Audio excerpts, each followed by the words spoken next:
Peggy 12. There are many complaints of games being released incomplete, only to charge more with the withheld content as DLC. We always thought it was important to deliver full value to our players, and we feel that Outward was released with enough content to deserve your time and your money. However, we have to come clean. We wanted to add the Soroboreans as a faction in the game from the start, but with our limited resources, we had to focus on the 3 other factions and their associated region to finish the game. It's an immense privilege to be able to revisit those ideas that could have been abandoned forever and flesh them out in a DLC that we feel will add a lot to Outward.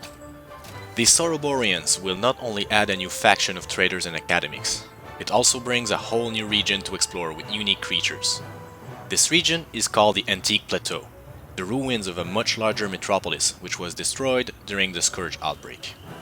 These ruins expand both above and underground.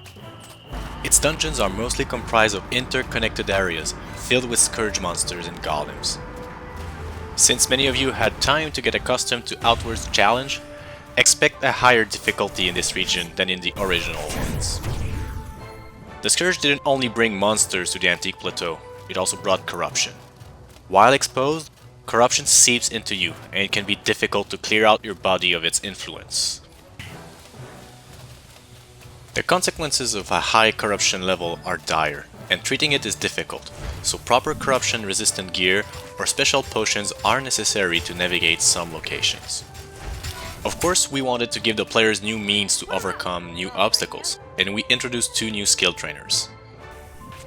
The Hex Mage chooses between focusing on cursing others with X's and abusing those weaknesses, or harnessing the power of blood and corruption.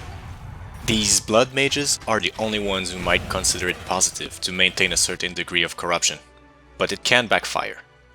The Speedster is based around risk-taking and efficiency.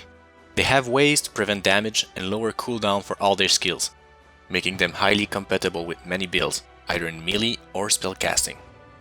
We're also adding a new weapon type, the Gauntlets. With those weapons, if you can get up close, you will be able to deliver a flurry of punches on your enemies to put them back in their place. My personal favorite addition, however, is the new enchantment system. Enchantment can be used to add new properties to any piece of weapon or armor. However, the process to do so is not only costly, it is obscure, and will require a lot of experimentation to get right. Don't worry though.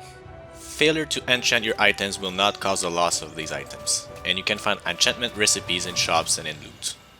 All in all, the expansion is massive, adding about 25% of everything. Equipment, skills, dungeons, creatures, we've got it all. And we hope to keep you busy for a while in the world of Aurai.